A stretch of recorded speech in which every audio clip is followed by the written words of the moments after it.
My fellow astronauts, I send greeting to Commander Joseph Engle and Pilot Richard Truly. We are all engaged in a great adventure. We welcome you two brave pigs to outer space. You blew it, Linky baby. Joe, Henry, and Richard are not pigs, mon capitaine. What? They're human beings. Oh, well, there goes the neighborhood.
They got almost a half a thousand.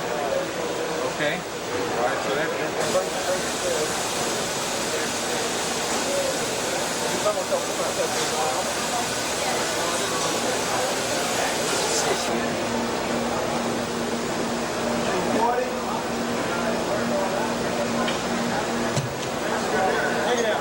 Take her down, lost back.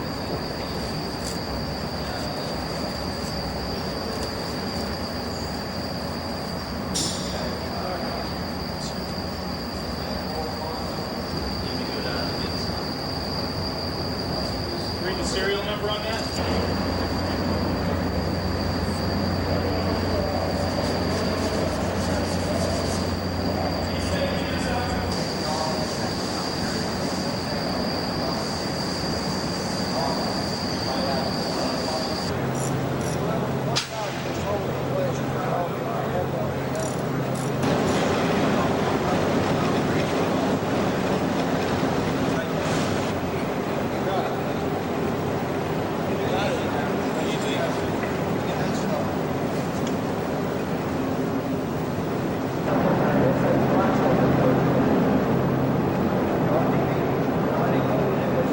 One of them, the oxidizer one, is making good thermal contact.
Yeah, I said it's 5.1 off. 10 off. I said, okay. Down lay that. Oh, all the way down. That's nice, that's got enough Okay, verify that there. Close is on, it's stick. Look at this one back up there.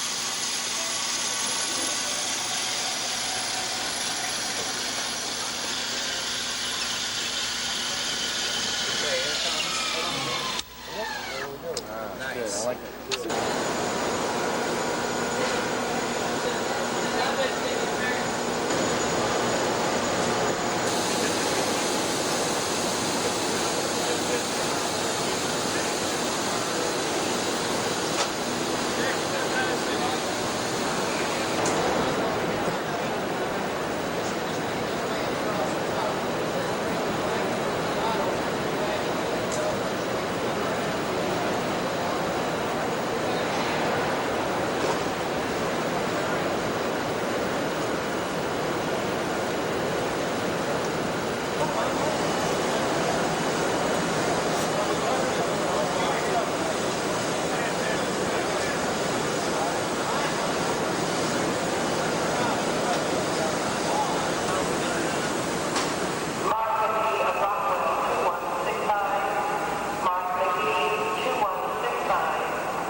two of them? No. He's off. Okay, well, he got the gap on the side. That's okay.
Yeah, you're gonna need about a quarter to a half down.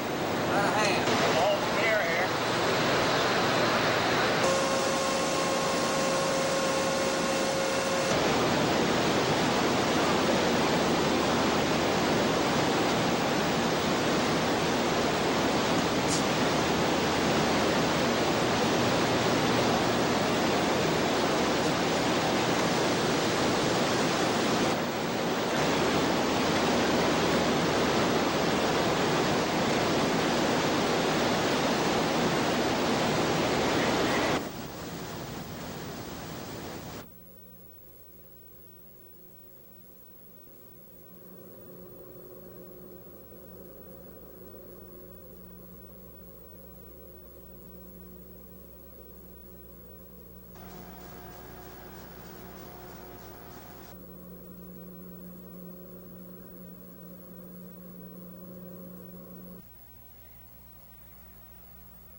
Gotta get the paperwork on it.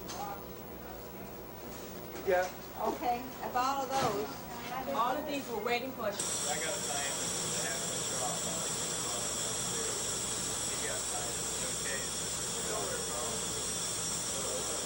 We have had a go for the flight crew to go into the suiting room and suit up for their trip out to the pad and into orbit for 5 days. The crew is on its way out now, accompanied by the security people. They're waiting for the people who come out to see them off. John Young, the commander on the first shuttle flight, taking the ride with them out to the pad. The trip out to the pad takes approximately 10 minutes by the Astrovan, and then they'll take another few minutes to get out and go up the elevator to the 190-foot level, which gives them access to the orbiter. Up on that 195-foot level, the closeout crew is preparing for their arrival there and getting ready to receive them and get them into the orbiter and into their seats. The development flight instrument recorders are on. T-minus 35 seconds. We're just a few seconds away from switching control to the computer sequencer in the orbiter. T-minus 31 seconds, and we have held at the T-minus 31 second point. Launch Director George Page has just recommended that we go into our scrub turnaround procedure. The clock has stopped at the T-minus 31 second point, and a determination will be made as to why that occurred.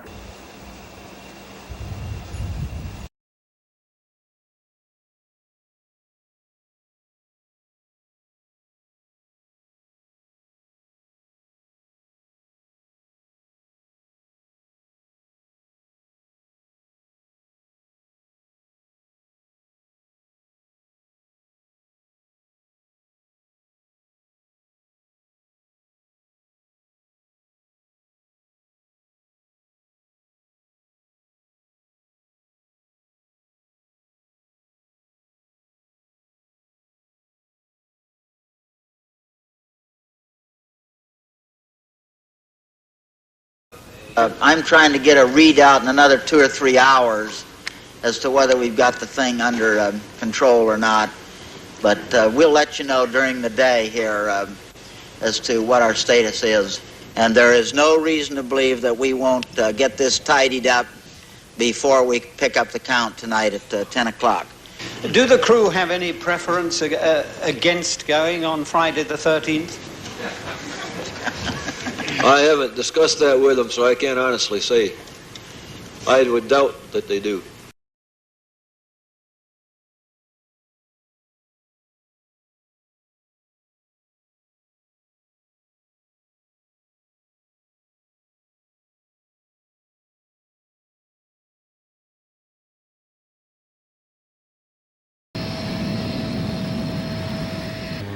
Thanks a lot for coming out. We really are going to go this time. I think there wasn't anybody any more surprised than Richard and I when we heard that we had to call the scrub last time, because we were thoroughly convinced that we were just about ready to lift off. And we just got that feeling we're going to really do it this time. You can get the weather good for us again. We've just got to stop meeting out here like this. I'm going to say it one more time. The Columbia's ready, and Joe and I are ready, and we're going to do it this time. Thanks a lot for coming out here.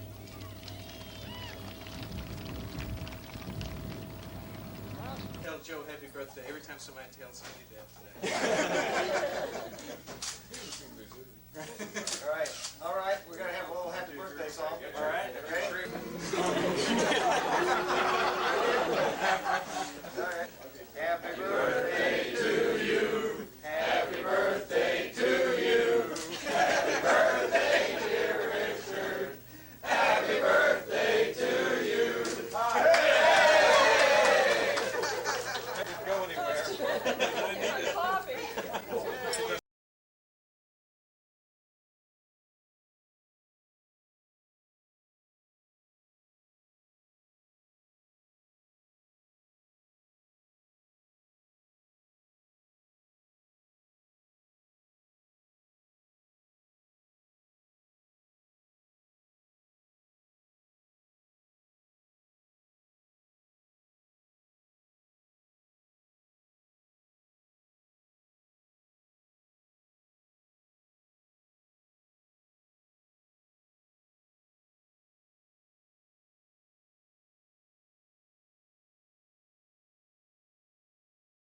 It is mandatory that we have return customers. To ensure your satisfaction, we have thoroughly checked your engines, filled your fuel tanks, changed your tires, checked your generators and electrical system, touched up your paint and vehicle finish, Topple up your heating and cooling systems, replaced your brake shoes, checked your hydraulic system for leaks and performance, thoroughly checked your steering system, checked your lights and instrumentation gauges, installed some scientific games to eliminate boredom,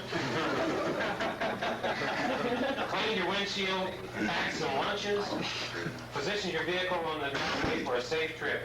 Please have a safe, enjoyable, and trouble-free trip. We like to have repeat customers. Signed, Big George and Company.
come. This is Shuttle Launch Control, T-minus 9 minutes and holding. Launch Director George Page asked for a slight delay in picking up the countdown at this point while he checked a couple of things which he heard during the countdown. He has just checked with the range safety officer to determine that a dropout of the main carrier wave that is used by the range safety people is not serious, and that a backup carrier signal is satisfactory. He is also checking on several other things, and we will get back to you as soon as a determination has been made to pick up the countdown. This is Shuttle Launch Control.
Thank you, George, and we concur with everything you said. We'll get it off right.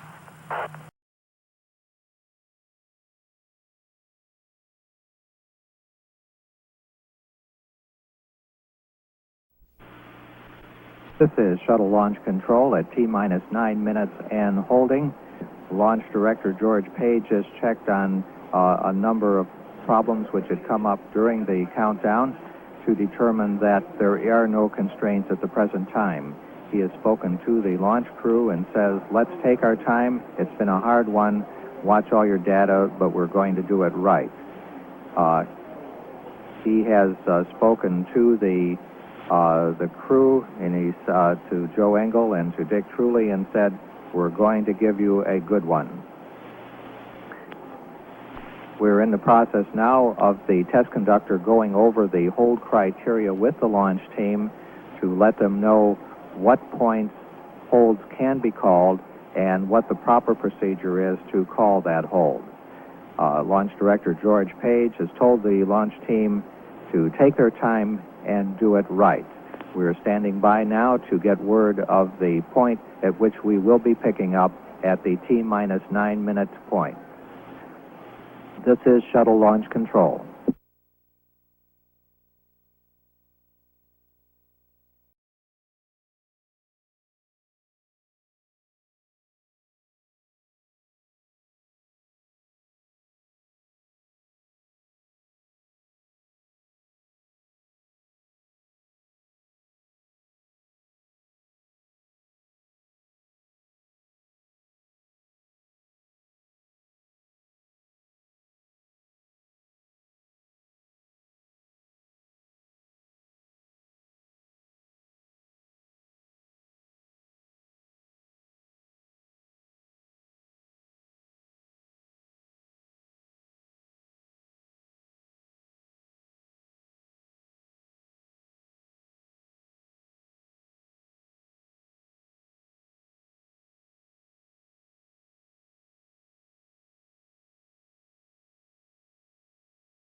Just ordered that the clock will be picked up at 1 minute after 10 Eastern Standard Time this morning. We have just had a check of the various major managers for this morning's launch. Norm Carlson has conducted that check, and all of the managers have said they are ready to pick up at the proper time. The launch director, George Page, has just asked Deke Slayton, the OFT launch manager, if he is go, and Deke Slayton has said he is go for launch. We're about 2 minutes away from picking up the countdown at the T-minus 9 minute point, which would result in a launch at 10:10 a.m. this morning. This is Shuttle Launch Control.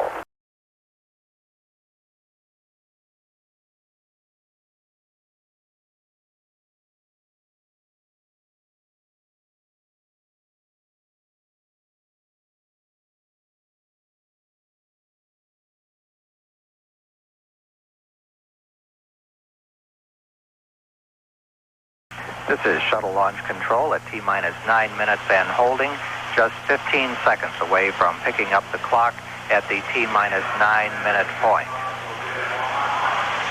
All of the major managers have indicated they are ready to go, and we are at T-minus 9 minutes and counting. The launch sequence are now being controlled by the ground launch sequencer from now up to the T-minus 31 second point, when they'll switch to the onboard redundant set launch sequencer. The ground launch sequencer is part of the launch processing system and operates by relaying commands to the orbiter's onboard computers, which then reports back to the launch processing system that the commands have been executed. The primary job of the computers is to check that all of the launch commit criteria are being met, such as propellant loads, temperatures, pressures, and other measurements. The chase aircraft have been launched from Patrick Air Force Base to take part in the activities of this morning's launch. T-minus 8 minutes, 10 seconds, and counting.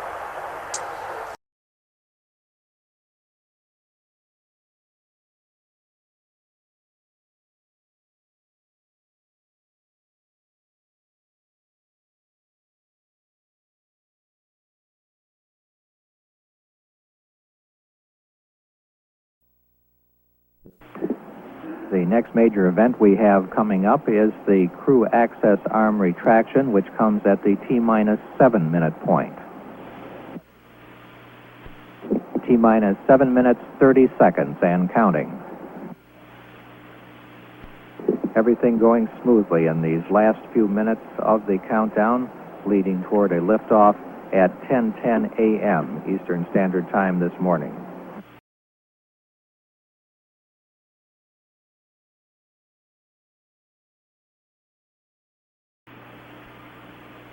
Five seconds away from retraction of the crew access arm.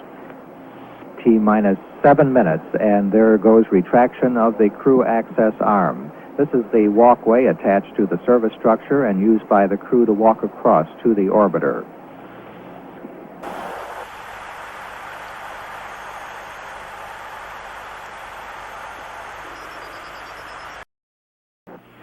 The crew has been advised to lower their helmet visors, and at T-minus 6 minutes, we'll begin preparations for starting of the auxiliary power units. The APUs are turbine devices fueled by decomposing hydrazine liquid, which provides hydraulic power to change the angle of the engines, to operate the aerodynamic surfaces, engine valves, and during landing, operate the landing gear.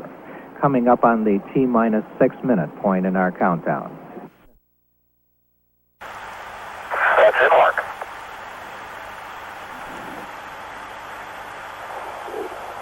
T-minus 6 minutes and counting. The pilot, Dick Truly, has begun the APU pre-start activity. APU pre-start is complete. And it is complete. The development flight instrumentation, which measures stresses on the orbiter during flight, have been turned on. Recorder stopped for playback after landing. T-minus 5 minutes, 40 seconds and counting.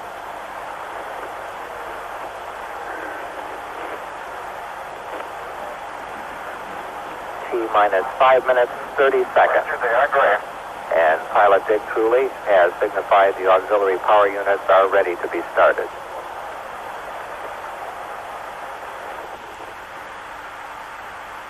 T-minus 5 minutes, 15 seconds and counting.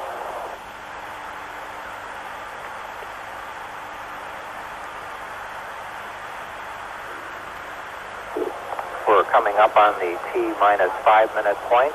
2, 1, T-minus 5 minutes. We have a goal for APU start, and the start sequence has begun.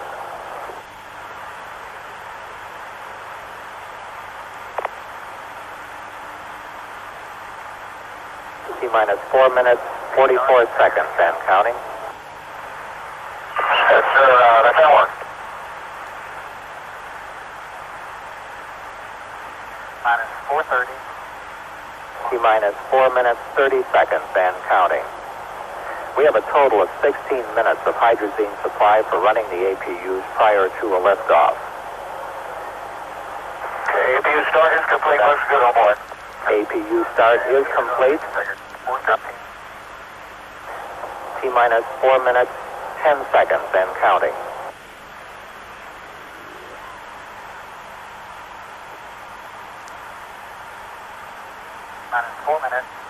T-minus 4 minutes. We have begun nitrogen purge of the main engines on the orbiter. T-minus 3 minutes, 50 seconds and counting. T-minus 3 minutes, 45 seconds. The elevon, speed brake, and rudder are being moved through a pre-programmed pattern to assure that they'll be ready to be used in flight. Little exhaust from the APUs coming out the tail of the orbiter, indicating that all is well. T-minus 3 minutes, 28 seconds and counting. The shuttle is now on internal power. However, the fuel cells are still receiving their fuel from the ground support system through the tail service mast for 1 more minute. T-minus 3 minutes, 15 seconds. The profile checks of the aero surfaces have been completed and checked. T-minus 3 minutes, 5 seconds. The engine gimbal or movement check is underway to assure that they're ready for flight control. T-minus 2 minutes, 55 seconds and counting. The LOX valve on the external tank has been closed and pressurization begun. After the tank is pressurized, the hold capability is limited. T-minus 2 minutes, 40 seconds. We have cleared the caution and warning memory. The gaseous oxygen vent arm is being retracted. T-minus 2 minutes, 30 seconds and counting. The fuel cell ground supply of oxygen and hydrogen has been terminated, and the vehicle is on its onboard supply. T-minus 2 minutes, 15 seconds. The main engines have been gimbaled to their start position, and the pressure on the liquid oxygen tank is at flight pressure. Coming up on the 2-minute point. T-minus 2 minutes and counting. The liquid hydrogen vent valve has been closed and flight pressurization underway. T-minus 1 minute, 50 seconds and counting. Copy. The gaseous oxygen vent arm is almost fully retracted. T-minus 1 minute, 40 seconds and counting.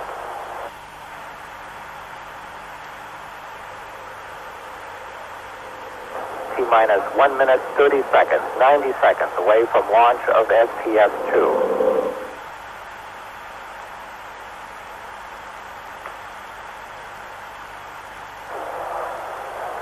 T-minus 1 minute, 15 seconds and counting. The liquid hydrogen tank is at flight pressure.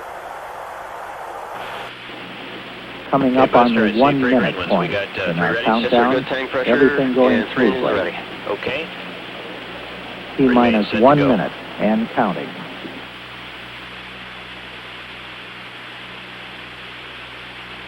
Okay, coming up on handing over to the T-minus 50 seconds. The firing system for the ground suppression water is armed. Eagle, you doing okay? Looking good, flight. GNC? Looks good, flight. Rob? T-minus 40 seconds. Development flight instrument recorders are on. T-minus 37 seconds. We're about just a few seconds away from switching control of launch to the computer sequences. We have control of the Okay, right through 31, we're going. countdown now being conducted by the launch sequences on board the orbiter. T-minus 20 seconds and counting. The SRB hydraulic power units have started. The SRB nozzles have been moved to start position. SRB slew check. Coming up on 10, T-minus 10, 9. We have go for main engine start. We have main engine start. Minus 3, 2, 1. We have ignition. We have ignition of the solid rocket boosters and liftoff. Liftoff of the Miracle Space Shuttle, and the Space Shuttle has cleared the tower. Houston now controlling. Mission control confirms roll maneuver started. 20 seconds. Thrust looks good. We ought to stay on Milo, though. 25 seconds. Roll maneuver completed. 30 seconds. Columbia now 1 nautical mile in altitude. Downrange. Good shape. 35 seconds. Status check. Mission control by Flight Director Neil Hutchinson. Given a go at 40 seconds. We're go. Go at 40, Capcom. Columbia, Houston, you're go at 40. Looking good. Roger, go at 40. And master arm, and it's the... You may get a klaxon flight, ignore it. 48 seconds. Throttling engine down from execute. Roger, ignore the master alarm, Columbia. Okay, dokes. Coming up on period of maximum aerodynamic pressure on the vehicle. Throttles are down. Throttle down. Looks good. Mark 1 minute. Columbia now 5 nautical miles in altitude, 3 nautical miles downrange. Velocity now reading 2,300 feet per second. Okay, 3 engines up. 1 minute, 8 seconds. Pass through max Q. Columbia still looking good. Throttling engines back to 100%. STS-1, we expect to call in about 45 seconds from safety. Stand by. Mark 1 minute, 20 seconds. Columbia now 9 nautical miles in altitude, 6 nautical miles downrange. Velocity now reading 3,000 feet per second.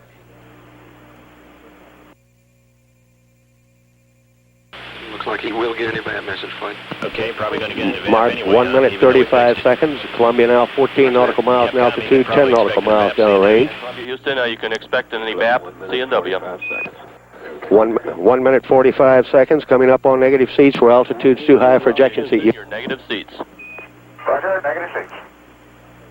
Mark 1 minute, 55 seconds. Columbia now 21 nautical miles in altitude, 18 nautical miles downrange. Velocity now reading 5,000 feet per second. Roger. Standing by now for solid rocket booster separation confirmation.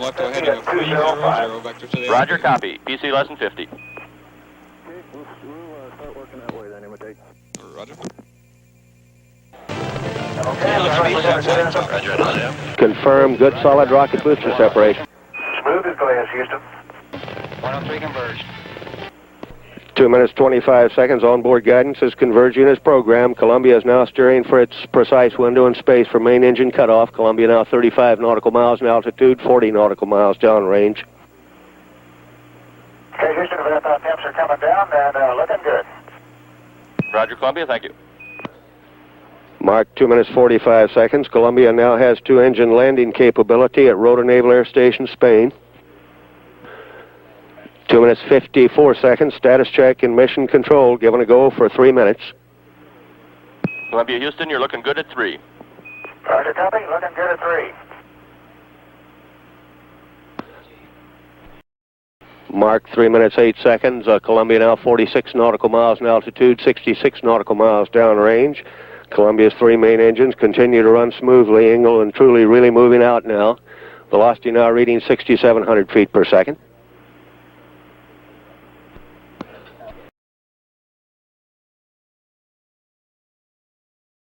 Mark 3 minutes 30 seconds. Columbia now 52 nautical miles in altitude, 85 nautical miles downrange. Velocity now reading 7,000 feet per second. Return status check and the mission control by Flight Director Neil Hutchinson. Engle and Truly given a go to continue. Okay, let's get a return status here. Fido, go. Booster, go. Prop, go. Ecom, we're go. Eagle, go. Okay, we're go to proceed past negative return. Mark 3 minutes 55 seconds. Columbia now 58 nautical miles in altitude, 112 nautical miles downrange. Velocity now reading 7,900 feet per second. 4 minutes 8 seconds. Standing by for a negative return and pressed ATO call-ups by Capcom Brandenstein. Bye for negative return. Mark, negative return. Roger that. Sounds good.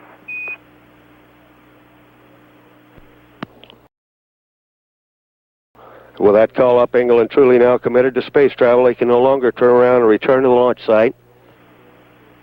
4 minutes 35 seconds. Columbia now 60... Columbia, Houston, you're pressed ATO.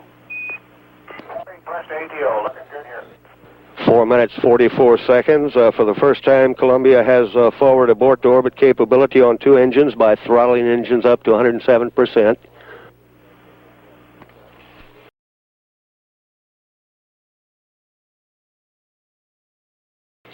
Five minutes. Columbia now 68 nautical miles in altitude, 189 nautical miles downrange. Velocity now reading 10,300 feet per second. Columbia, Houston, your normal throttles. Copy that. Normal throttles. 5 minutes 14 seconds. That call up by Capcom Brandenstein says that Engle and Truly now capable of abort to orbit on 2 engines without throttling up Columbia's engines. 5 minutes 25 seconds. Columbia now 68 nautical miles in altitude, 228 nautical miles downrange.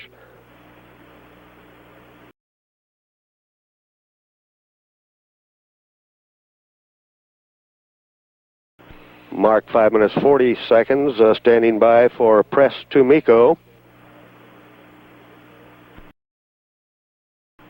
Columbia, Houston, you're pressed to MECO.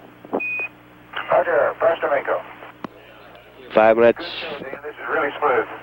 5 minutes 55 seconds. The press to MECO call from Capcom Brandenstein says should Columbia lose but 1 engine, press on, keep flying forward.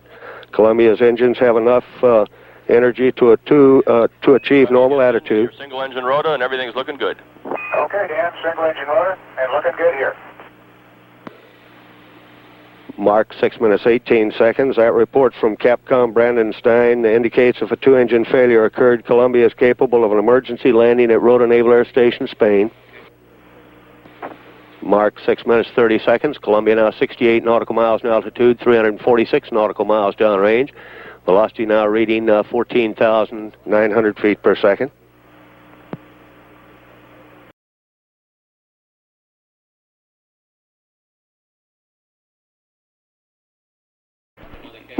Mark 6 minutes 50 seconds. Columbia now 67 nautical miles in altitude, 397 nautical miles downrange. Columbia pitching over now, diving to increase velocity, decrease altitude, giving Columbia her most favorable attitude. 7 minutes 5 seconds. Standing by now for single engine press to MECO.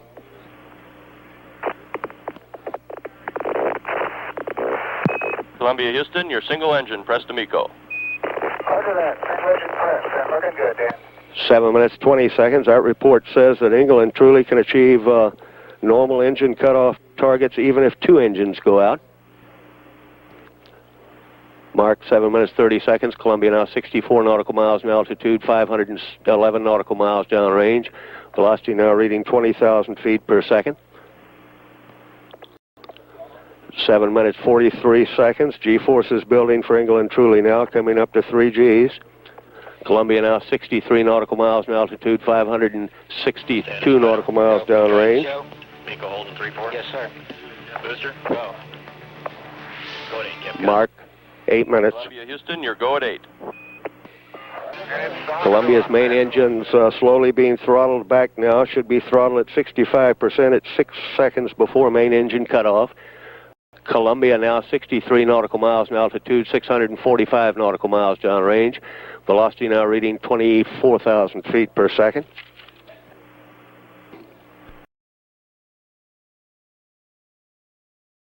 Eight minutes, 28 seconds. Standing by now for main engine cutoff. Okay, Houston, we got a good MECO. Roger, we copy, Columbia.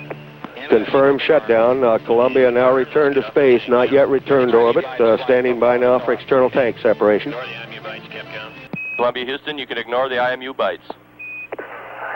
Roger, Houston, and we've had ET7. Roger on the 7.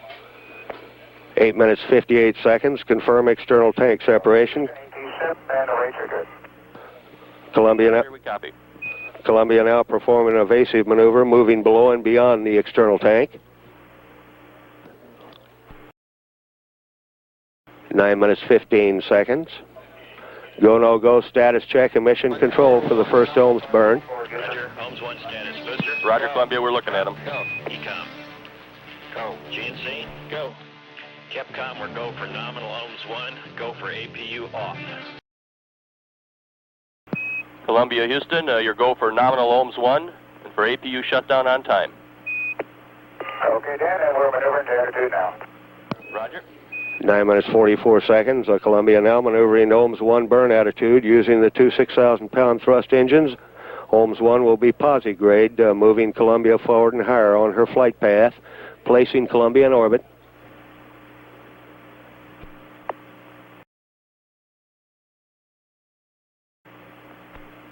Columbia Houston, we're convinced those IMU were software bites right at MECO, no problem. Okay, and we've got free on loop. I believe it's about 10, but we'll catch it in a minute as soon as we get the ohms burn off. Roger, and the VAP is shut down. We'll need it cycled off and then back to primary on.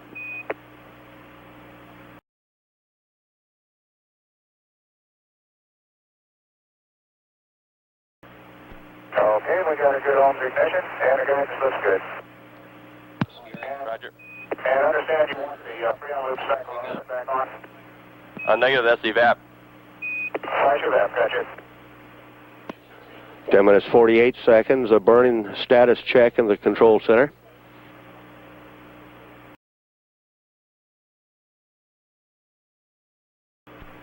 And Columbia Houston, we're about 40 seconds from LOS. Both ohms engines look good going over the hill.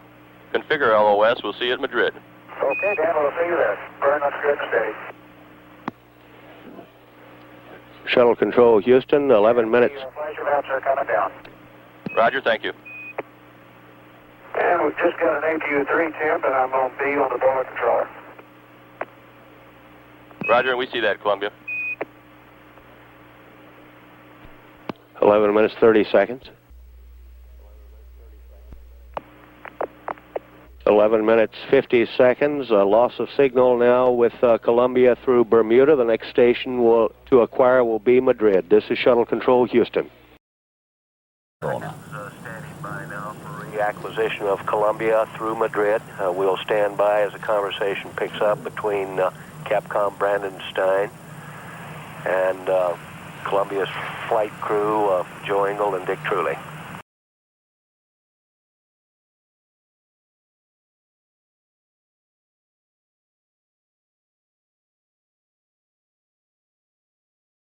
I'm talking to you through Madrid. We have you for 4 minutes. Configure AOS. Okay, Dan, we'll do it. We had a good ohms burn, good shutdown, and everything's looking good aboard. Roger, we saw the ohms cutoff look good to us, and one point of interest, we noticed that the right ohms oxidizer gauge hung up, and it's indicating about 14% high. Roger, Dan, right ohms oxidizer 14% high. Roger, and we're standing by to watch the gimbal drive check. Okay. Roger, and while Joe is doing that, let me tell you about APU-3. Dan? Okay, go ahead. Okay, somewhere, I think shortly after the ohms 1 burn up, I'm sure you saw it, we got a APU temp message. It was the APU-3 oil temp. It was indicating about 300 degrees. I went to Bravo on the power heater, and it got up to about the limit just before the MPS dump was complete, so I actually shut it down prior to the dump being complete, and did the rest of the procedure normally. Roger, we copy that. Thank you. Okay, Dan, secondary actuator check is coming. Mark. Roger.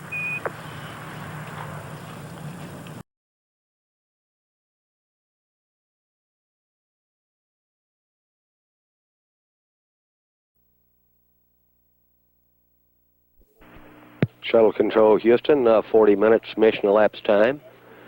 About 2 minutes away now from the ignition of the second ohms burn. Columbia, Houston, for your APU, we'd like that APU pump valve cooling to Bravo. Bravo to auto for that problem. Okay, Bravo is in auto. You want to leave A in auto or turn it off? We'd like Alpha off, and we're standing by to watch the burn. The gimbal check looked good. Okay, Dan, thank you. We're configured for the burn. Columbia now in attitude now, proper attitude for the second ohms burn.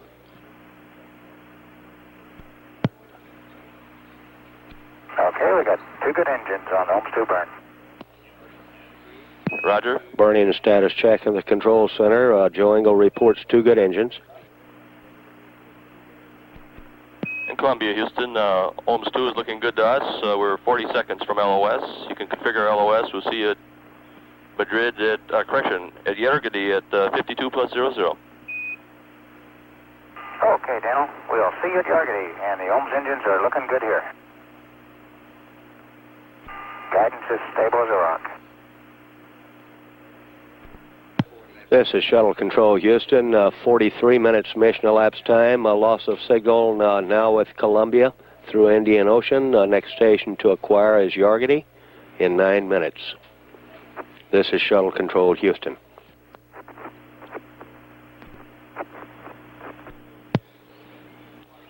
This is Shuttle Control Houston at 45 minutes mission elapsed time. The flight surgeon reports the following heart rates for the crew of Columbia. At launch, Commander Joe Engle's rates read 110 with a high of 120. Pilot Dick Truley's rates read at launch 86 with a high of 94. At 45 minutes 34 seconds, this is Mission Controlled Houston.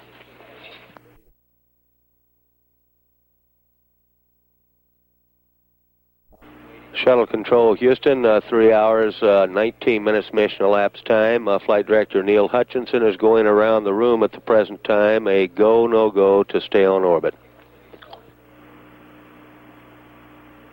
And then we got about another 25 seconds to go on fuel cell 3.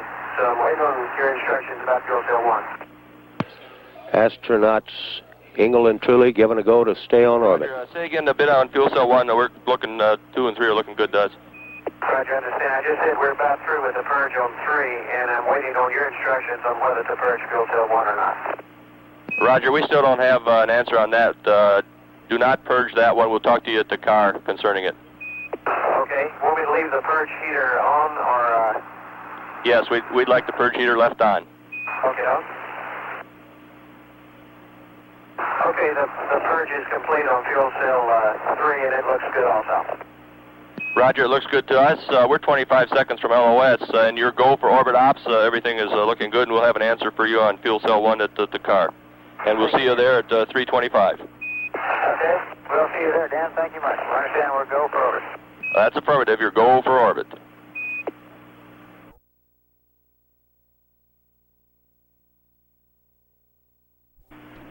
In Columbia, Houston. Houston, we're reading okay, Dan. And we just had a master alarm with, we're not able to find out what it was that tripped it off. Roger, Columbia. We'll take a look at that. And what we'd like to do now is we'd like to do a fuel cell number 1 shutdown.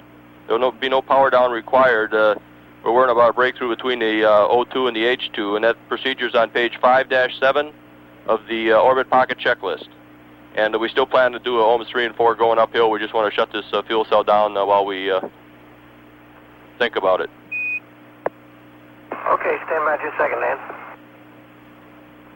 That call up from Capcom Dan Brandenstein telling the crew of Columbia to take fuel cell. Give the page number. Roger, Richard. It's page 5-7 on orbit pocket checklist.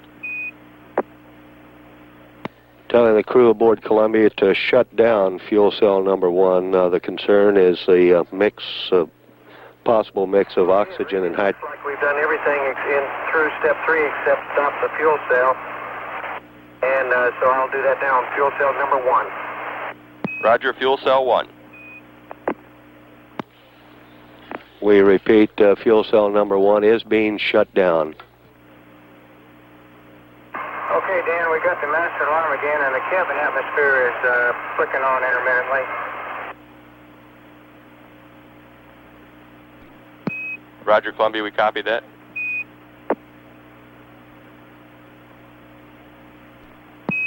Roger, Columbia, on that cabin atmosphere, we believe it's the temperature is probably getting a little warmer in there, and it's bumping the pressure high. If you're uncomfortable as far as the temperature goes, you can go flash evap, primary B. Okay, understand. And we are not uncomfortable, Dan, so we'll just live with it for now. I'm sorry, we are not uncomfortable, so we'll just live with it for now. Okay, and that, you know, then probably what's causing the CNW. I know, thank you.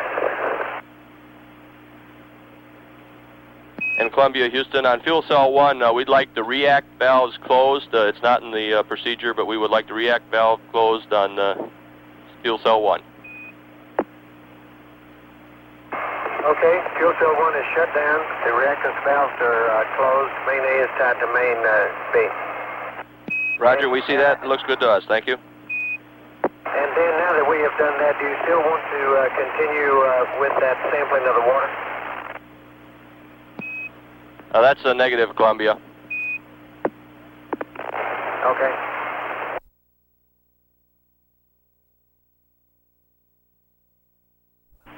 And Dan, I'm sure you'll be interested to know, since I guess you haven't seen much TV, or maybe you have, the ohm spots, and the tail looks real clean. Roger, glad to hear it. We did see a little bit of it. Looked good to us, too. Everything in the payload bay looks real good. There may be a little bit of frizzy out on the starboard side of the tail toward the bottom. It's in the shadow now, so I'm not sure about that. But the payload bay looks in excellent condition. And we have seen very little debris floating around either in the payload bay or in the cabin. A couple little washers in the cabin, but generally everything's real ship-shape. Roger, glad to hear it. You bet.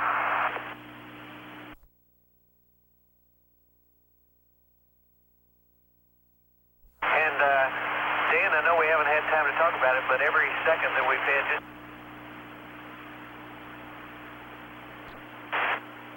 And we've really been having a lot of fun up here, even though there's sure a lot of ditties going on. Roger, Columbia, you cut out on some of that, but we did get the update that you're having a good time. You bet it. We're both feeling real well. You guys must be tough. Yeah.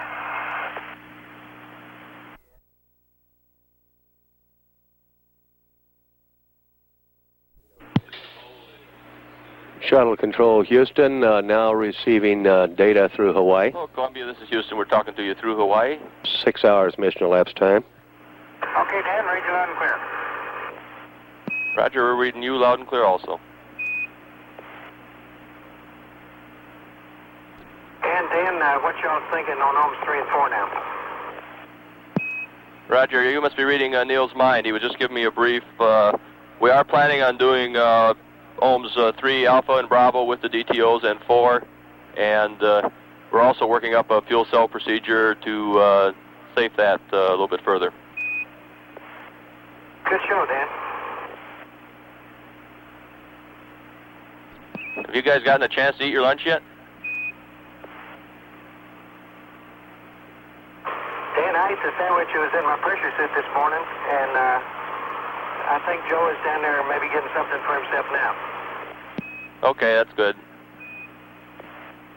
Yeah, I'm getting a TV set up. I'll grab a sandwich as soon as I get it done.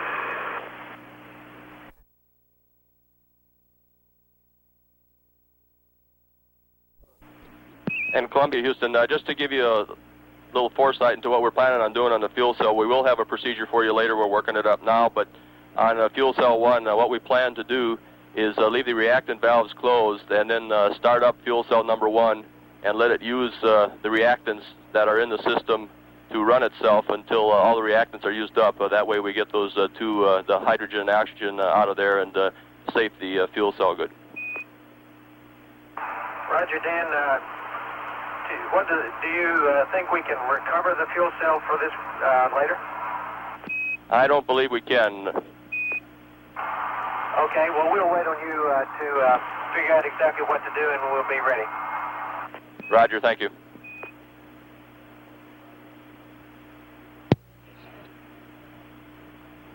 And Columbia, Houston, looking down the road, with this fuel cell being safe and not being able to start it up, we'll probably be looking at the minimum mission.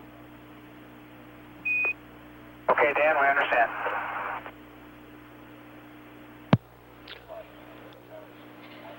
This is Shuttle Control Houston, 6 hours, 22 minutes. That discussion between Dan Brandenstein and the crew aboard Columbia.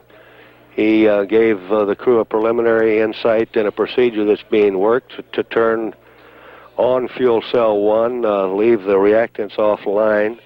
This burns up the reactants. Everything inside goes and the fuel cell is finished. This is a conservative procedure to avoid reactant contact. This brings into play the mission rule that calls for a minimum mission, a 54-hour mission with one fuel cell permanently offline. We're at 6 hours, 23 minutes mission elapsed time, continuing to monitor. This is Shuttle Control Houston.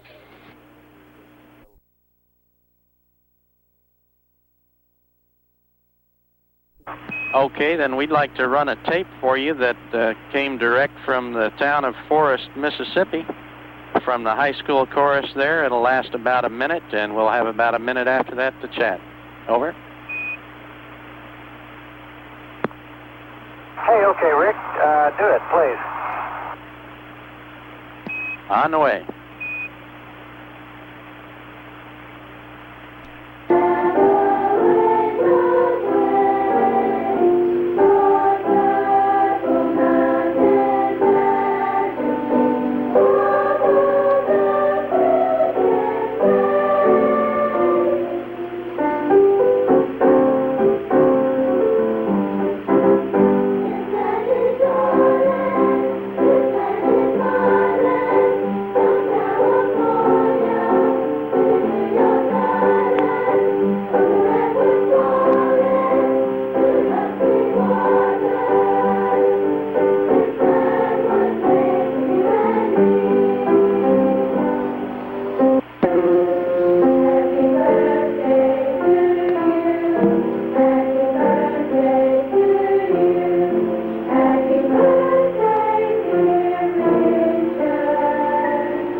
That's it.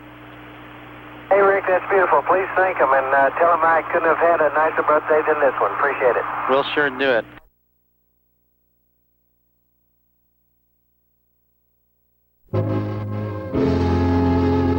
And now, pigs in Oh, Captain Hogthrob, Yes, First Mate Piggy? it is time to contact the Columbia and speak to the astronauts. Really and truly? No, Engle and truly. Dr. Strange Pork, that joke's been used before. It doesn't matter, so is their spacecraft. Open the communications link, will you, First Mate Piggy? Of course, mon capitaine. This is the spaceship Swine Trek calling the Columbia. Now introduce me, Dr. Strangepork. Stand by for a message from our captain, Link Hogthrob. Oh, brother. My fellow astronauts, I send greeting to Commander Joseph Engle and Pilot Richard Truly. We are all engaged in a great adventure. We welcome you two brave pigs to outer space. You blew it, Linky baby. Joe, Henry, and Richard are not pigs, mon capitaine. What? They're human beings. Oh, well, there goes the neighborhood. If you thought you were insulted today, tune in tomorrow for Pigs in Space!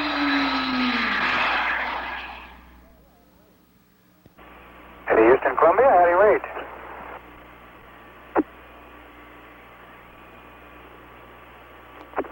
Roger, read you loud and clear. We're about to go over the hill. Madrid is next at 2059. Okay, we'll see you there. Hey, good, Jim. We'll glad to talk to you. We'll see you there. Everybody's doing real good on board. Roger, hear you same.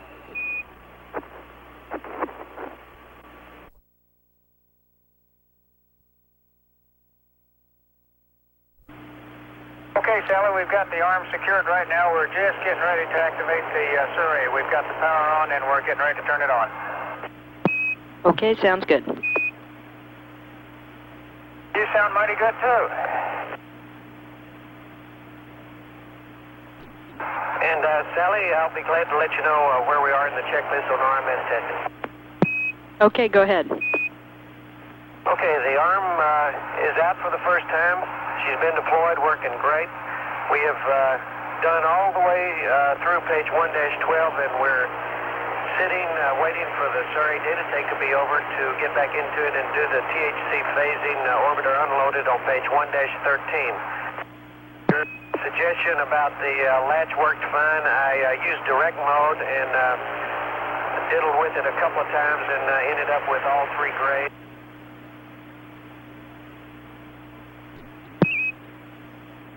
Okay, that sounds great, and you guys do good work.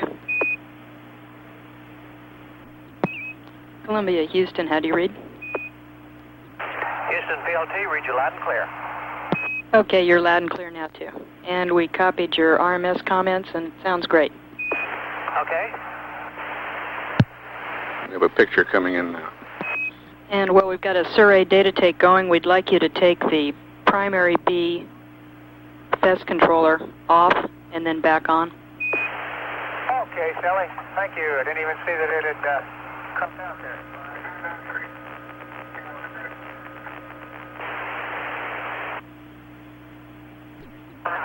Houston, Columbia. Go ahead. Roger, are you getting TV down there? We had a great picture of the flag from camera Delta, and now we've got a test pattern. Oh. Okay. If you get a chance during the pass, why don't you get Info to look at the RMS elbow camera and tell us when you can do that if you get it locked up. Okay, we'll do that, and we've got a picture of the flag back, and we'll coordinate with ENCO. Super. Columbia, Houston, we've got the elbow camera. Okay.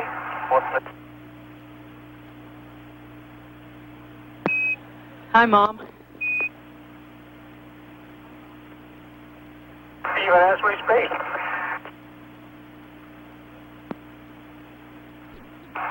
And Sally, you can tell Inco he can use any of the cameras now that he likes. Will not be using them again until after the Surrey pass. Okay, we copy. Thank you.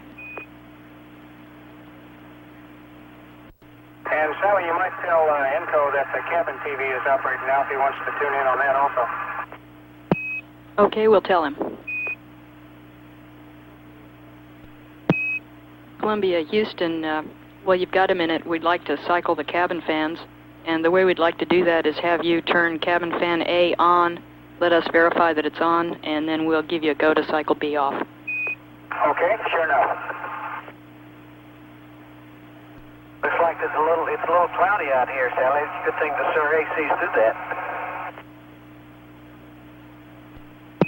And Columbia, we would like to get the cabin fans changed as soon as possible. You bet. He is on, Sally. And we can hear it crank up on board. Okay, stand by. Okay, we see fan A on, and we'd like you to take Bravo off now. Okay, Bravo's off. Okay, and be advised that we're looking at a great picture from, looks like, camera delta of the arm and the Earth. Good show. Hey, very good.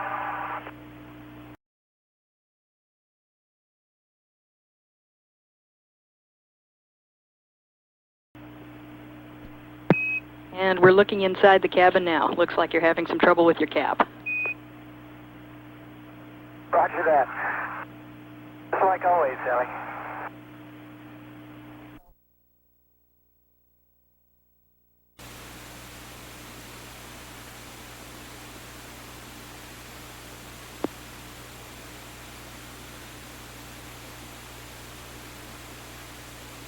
You smiling? Chief.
We're ready to copy the words you've got for us.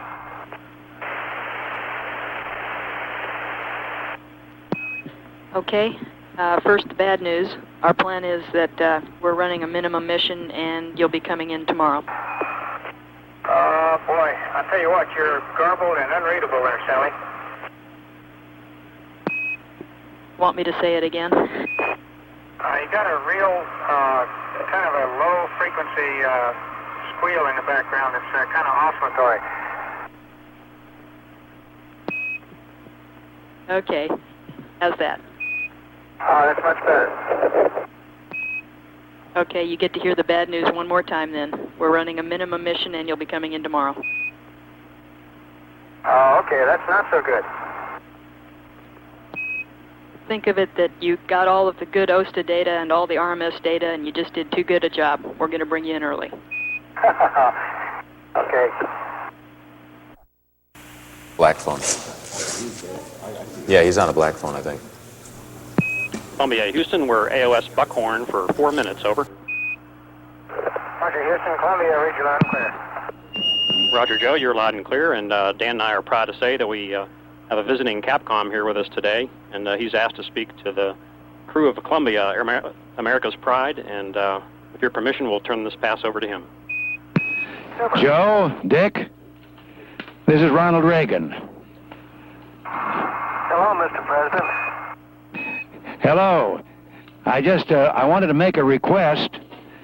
I just wondered if, when you go over Washington before your landing at Edwards Air Force Base, could you pick me up and take me out? I haven't been to California since last August. We'll be proud to, sir. Well, that's the Okay, thank you very much. Let me just say, I'm sure you know how proud everyone down here is, and how this whole nation, I'm sure the world, but certainly America, has got its eyes and its heart on you. Well, thank you very much, Mr. President. We're awfully honored that we've got the opportunity to take part in this, and I'm sure that we're very glad that you're getting a chance to meet all the people there in Houston that are making it happen. Well, I've enjoyed meeting them. I told them when I came in, this was a rare experience for an old horse cavalry officer. Mr. President, we certainly do appreciate you taking the trouble to show all the people working on the space shuttle how much you care, and it makes us mighty proud. Well, I care, and again, God bless you both, and all of us here are watching with great pride. Thank you very much, sir. Thank you, sir, very much. Thank you.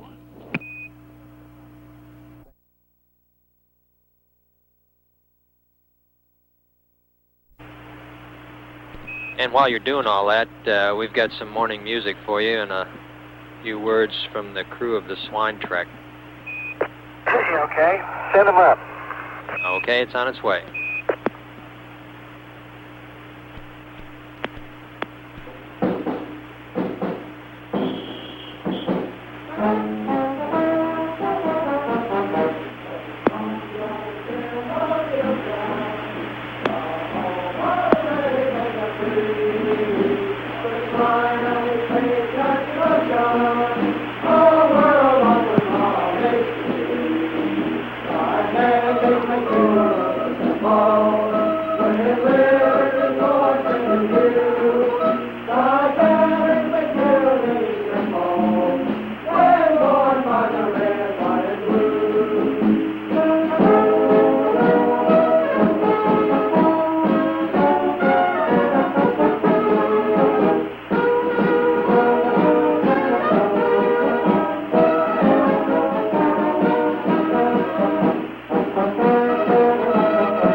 Well, Link, today is the day for the Columbia to end its mission. I'm going to miss them. It was nice having company. In a little while, they'll be re-entering the atmosphere of Mother Earth. Well, I hope they've solved their problems with those heat tiles. At least they've got tiles. Yeah, we got shingles. Who ever heard of putting shingles on a spaceship? It looks silly. I think it's quaint. We look like a floating hunting lodge. You'd love it, Joe Henry. Anyway, we wish the Columbia happy landings. We will be staying here, in the outer reaches of space. Our mission is not complete. Tell them why our mission is not complete. Yeah, tell them why we're staying in space.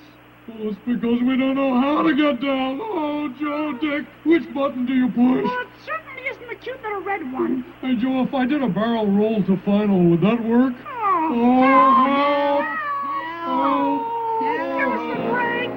Be grateful that you don't have to tune in tomorrow for Pigs in Space.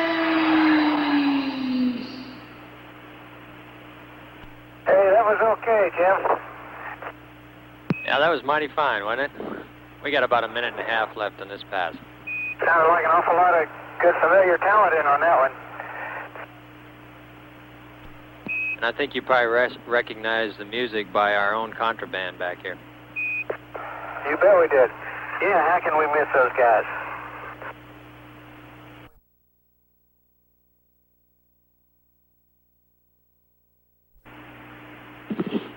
Columbia Houston through Botswana, 3.5 minutes, over. Okay, Houston, clear, read you loud and clear. The doors are closed, and we're into bubbles 1 and 2 on page 3-27. Roger, we copy that.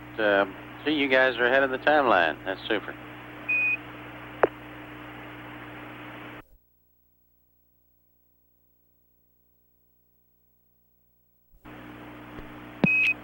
Columbia Houston, with you through ascension for 5 minutes. Configure AOS, over. Okay, Houston, we thought maybe we were a little late coming AOS. We have started the maneuver to the burn attitude. Just now started it, Rick.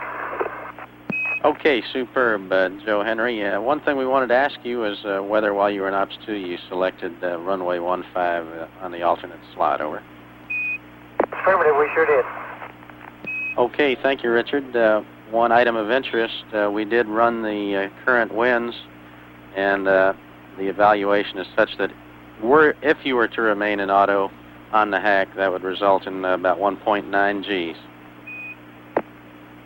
Okay, thank you, Rick. We'll cut it a little early then.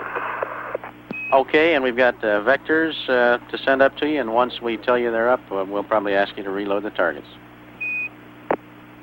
Sounds good. And Rick, the APU fuel tank valves are open if you would like to check them. We've got 3 grays.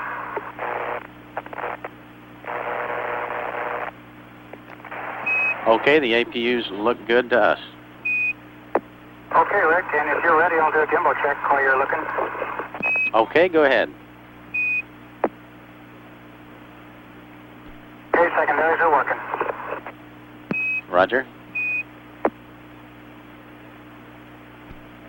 The vector is on board in both the pass and the BFS, and at your convenience, we'd like you to reload the targets. Okay, we'll do it. KL operators, assume all of you have checked the configuration. I'd like to come around the horn and get a go-no-go for the Deorbit burn. Fido? Go. Guidance? Go. He's still maneuvering to attitude. Understand. DPS? We're go flight. Command? Go. ECOM? Go. Eagle? Go. GNC? Go. Prop? Go. Booster? Go. Surgeon? Go. Inco? Go. Ops? FAL? Go. Payload? Go. And Arrow? Go. Okay, Capcom? Columbia Houston, we have a go for the deorbit burn. 3 minutes remaining in this pass. Super. Thank you, Rick.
Columbia Houston, through Yargady, over.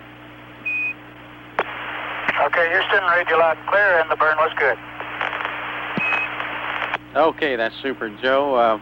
One change to the plan. John's last weather flight indicated that our crosswind might be a little bit high, so we're going to ask you to reselect runway 23, your prime runway, and we'll make a landing on 23. Over.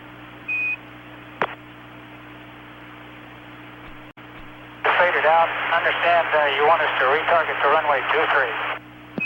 That's affirmative. Runway 23. Over.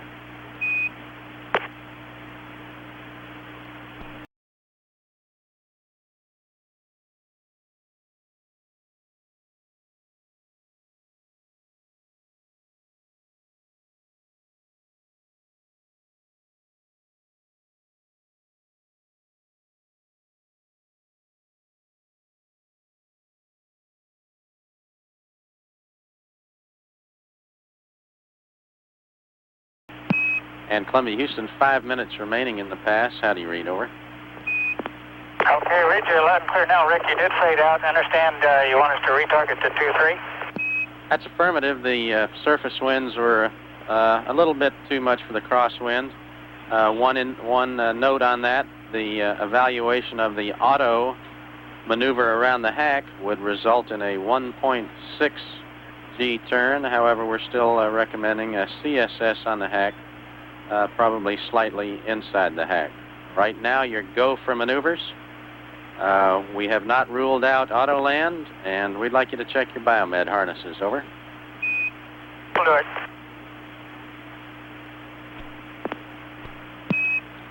And Columbia, Houston, just as a matter of clarification, we see as the only requirement is to select your primary runway on the spec in order to set up your guidance for 23. Over.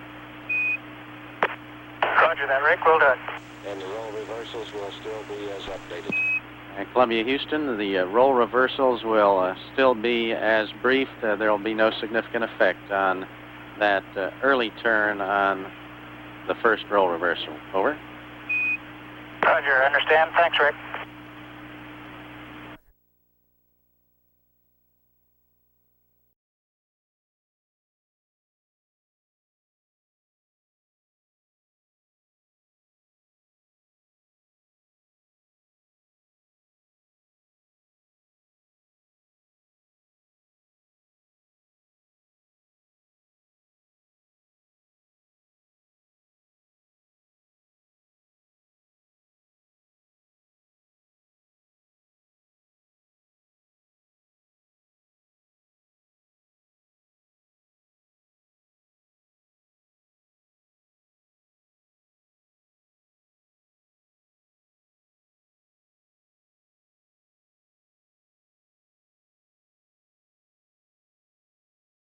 Twenty seconds, LOS. Can you confirm whether the OEX recorder was configured prior to seat ingress? I believe it was, Rick. We'll see you out of blackout and looking forward to seeing you there. Okay, Rick, and we're pretty sure that the OEX recorder is on. Okay, thank you, Joe. See you in about 20 minutes. Okay.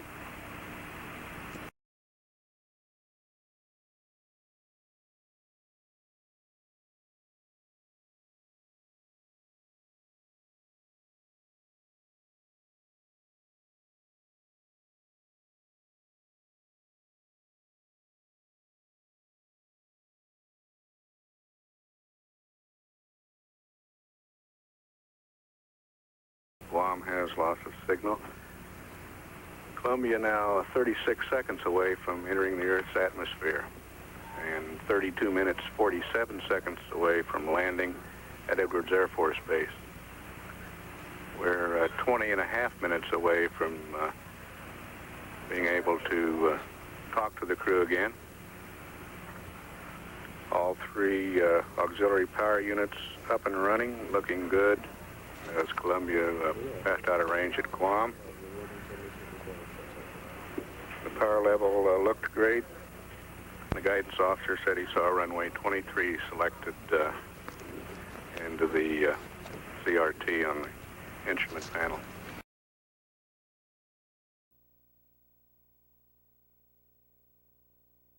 We're 2 minutes 39 seconds away from acquisition.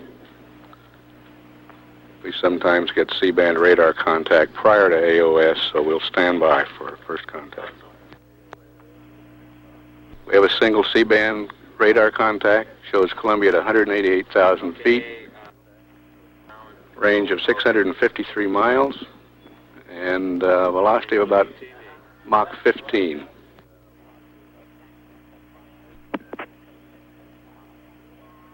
We do not yet have telemetry and won't for another minute or so. We're a minute and a half away from voice contact.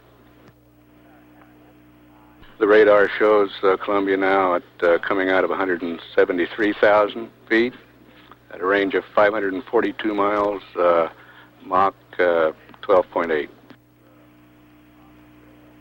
Telemetry coming in now. Chase, this is Houston. Stand by for a mark at 12. Stand by. Mark. Chase, copy. APUs look good and energy is nominal.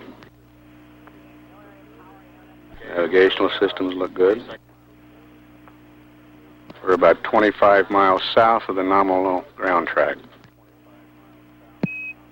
Columbia Houston through Buckhorn, configure AOS. You're about 25 miles south of ground track. Your nav is good. Your energy is good. We'd like you to check your TACAN, MLS, and radar altimeters on. Over. Okay. Okay, Rick, good to hear you. And we're showing 10.5 Mach and 165,000 feet now. Okay, we concur with that, Joe. And did you get my call on the nav aids? Okay, we got the call on the nav aids. Roger, everything's looking good. Your energy is very good. The nav is good. Out of 154,000 at 9.8. Roger, Rick. Delta azimuth is 15 degrees. Roger. Range now 350. Oh, and we've just got the reversal. Roger. Roll reversal is part of the energy management. And Rick, the maneuvers have been going very good. The bird is real solid. Good, solid bird all the way. Well, we love hearing it. We requested GNC IO reset to bring the MLSs into the software. Over. Welcome. Out of 143,000 feet now. One is coming. Mark. Roger. He's calling out program test inputs. Those are the ones keyed through the computer. Okay, back to auto. PTI-2 is selected. Roger. Mach 7.4. Houston, your go for TACANs. Roger, Rick. We can turn out to the bid. Roger.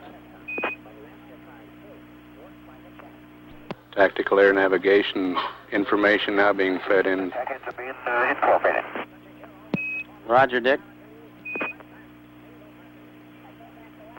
This should help bring Columbia onto the nominal ground track shortly. Not yet across the coastline, still out.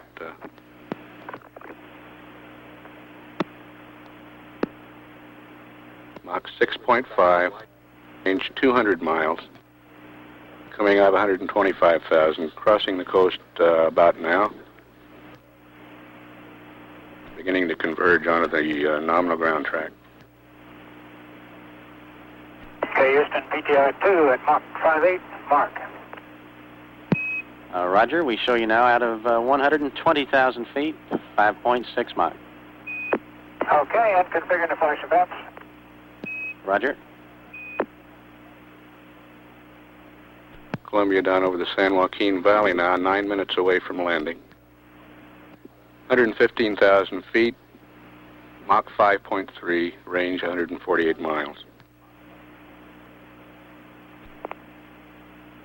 110,000 feet. Roll reversal right at 4.8. Roger. Left roll reversal now at 108,000. Range 125 miles, Mach 4.5. PTI-2, Mark. Roger.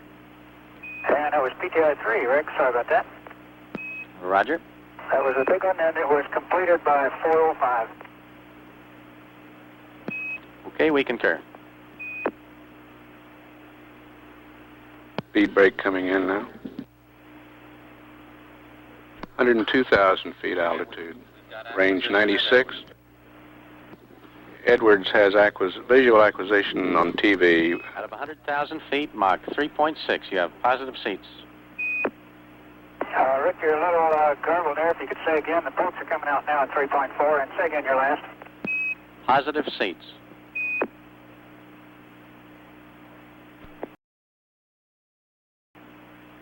Positive seats, Columbia now. PTI 4, mark.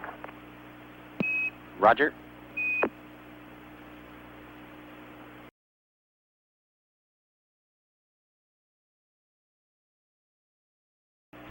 $90,000 feet at a range of 74 miles. Mach 2.9.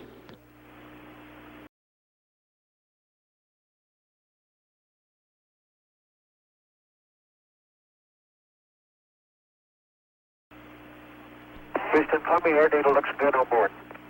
Roger, we're looking at it.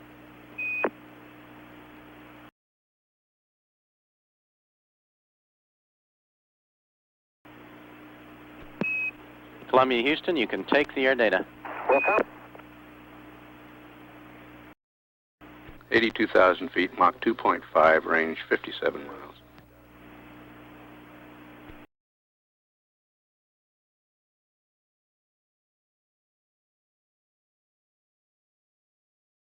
And Houston, PTI 5, mark. Roger.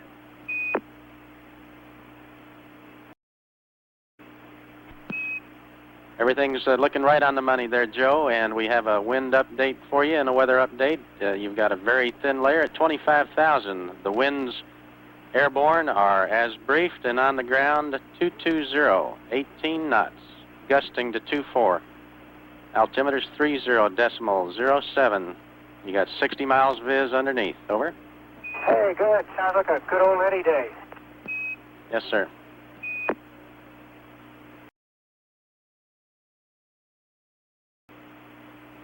Out of 68,000.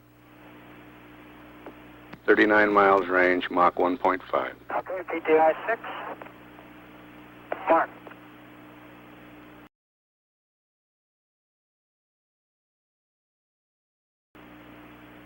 Showing Engle continuing to fly the test maneuvers.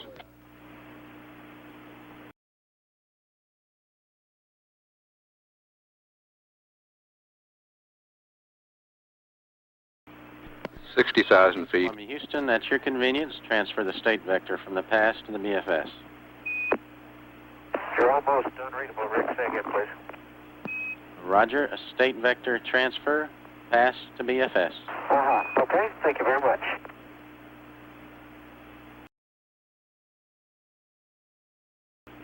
PTI 7, mark.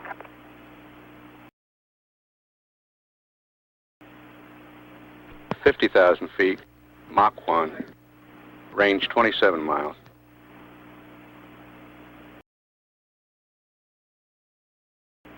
PTI 8, mark. Roger, you're tracking right down the line.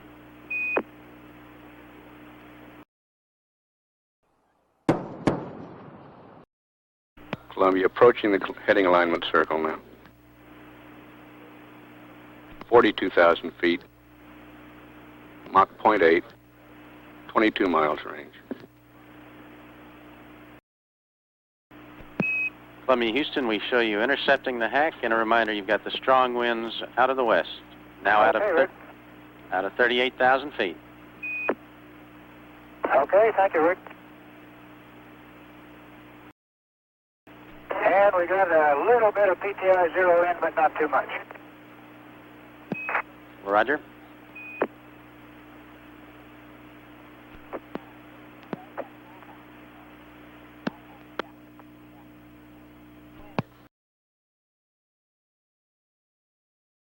Columbia making a wide sweeping turn now to get lined up with the runway. Good television picture. 25,000 feet. Columbia, Houston, about 3,000 feet low now out of 24,000 feet. Roger that. And chase, we're showing 290 at 20,000. Okay, we're about to be with you at 19. Check body flap to manual. Roger, body flap con, manual. 280 knots at 18,000 feet.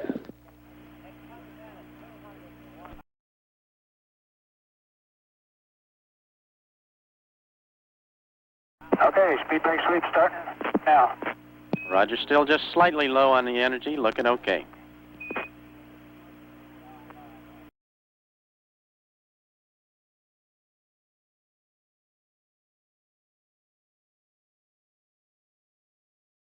Nine miles range at 13,000. Speed brake's coming closed. Roger, slightly below glide slope. You're below the glide slope. You have a go for autoland. Okay, Rick. Thank you, sir.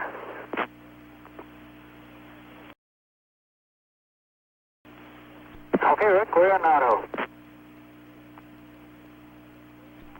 Roger.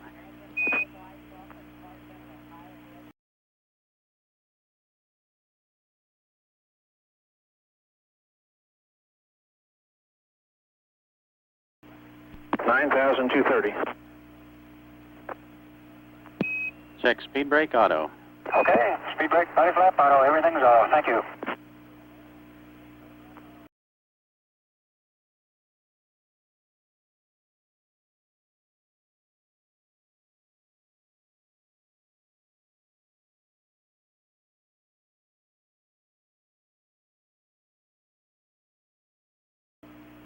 We're about a minute away from touchdown.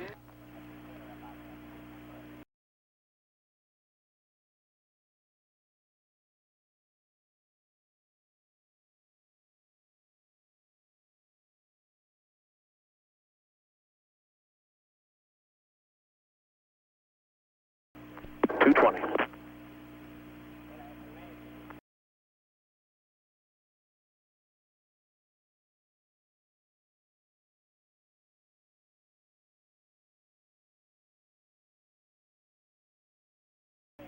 $3,500 feet.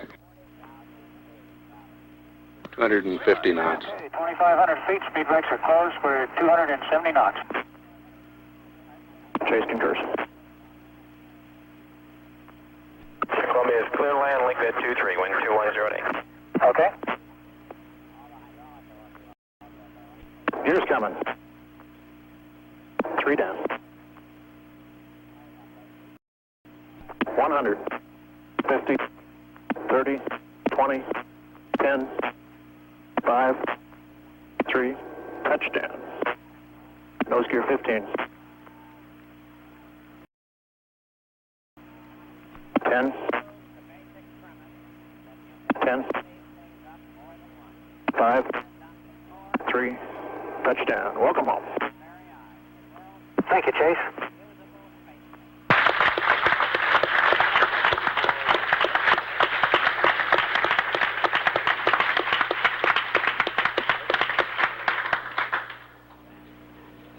This is Shuttle Control. The unofficial touchdown time and mission elapsed time is 2 days, 6 hours, 13 minutes, 10 seconds.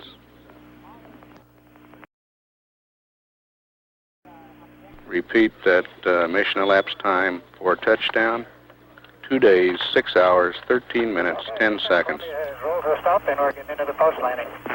Okay, Joe, it's a great day for the Ace Moving Company. Welcome home. Over to Steve Nagel now. Okay. Columbia, Houston.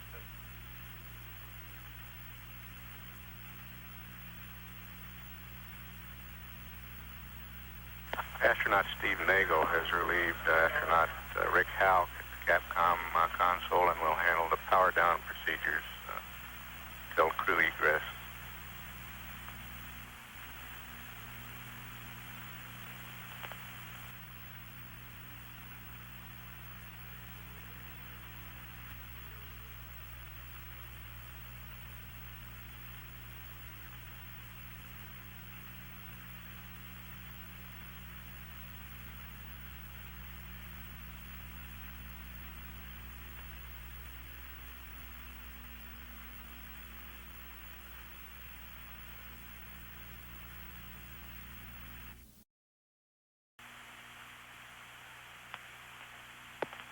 Shuttle Control.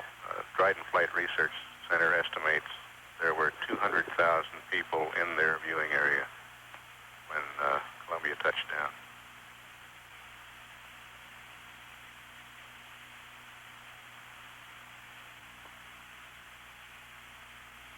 Copy.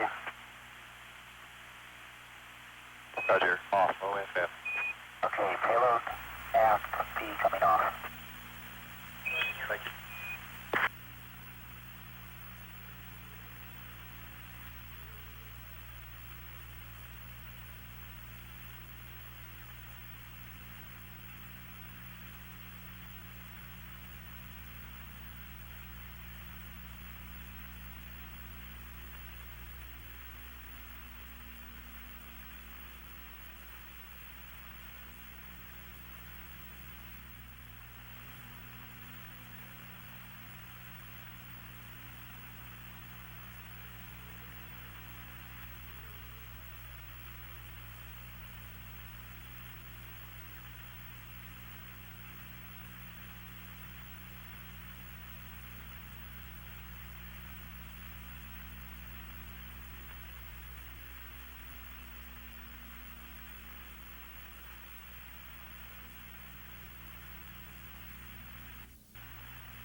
crew is coming out of the rotary.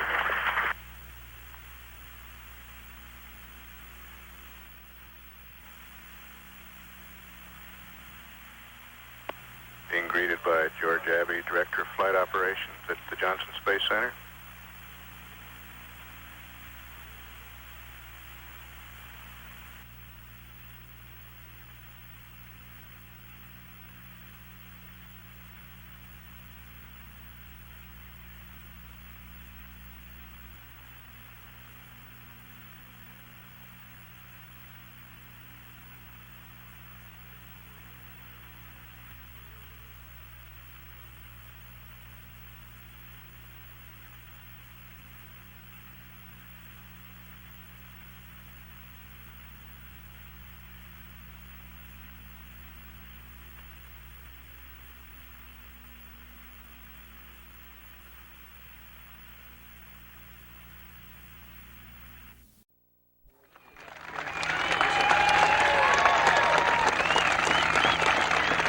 Thank you.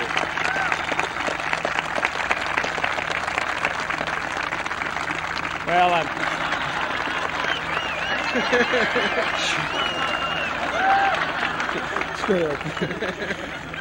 well, I thank you all very, very much. And I'll tell you, John said it, that the Columbia is just a magnificent flying machine, and it really is. It's a machine that we can all be proud of, and I know you know that. I think another thing you can be proud of is the team that was here at Mission Control in Houston and gave us all the help that we had for the last 3 days and made the thing go so smoothly and helped us overcome some of the problems that we had and get it back in such good shape. It's really true. This country can be awful proud of that machine that this country's built. It's a tremendous resource, but they also can be very proud of the talent that's right here in Houston and makes this whole thing possible and makes it possible to overcome problems when they come up like that. I see an awful lot of familiar faces that are part of that team I'm talking about, so I think it's time to give yourselves a hand here and everybody here and know that it's the people here that make this thing work and make it turn out like it is. Be awful proud of them.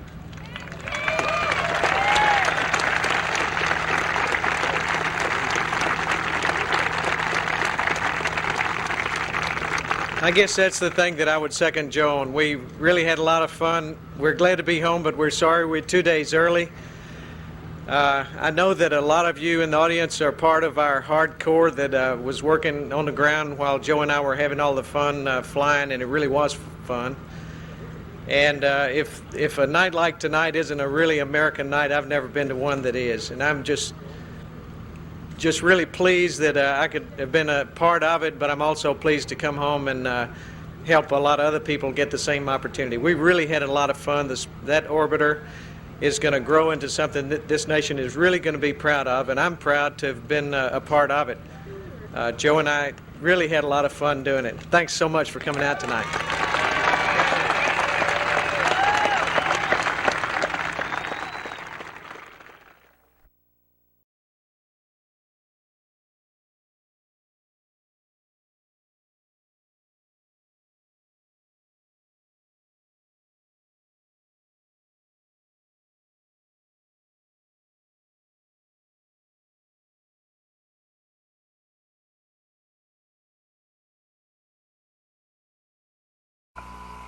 Houston,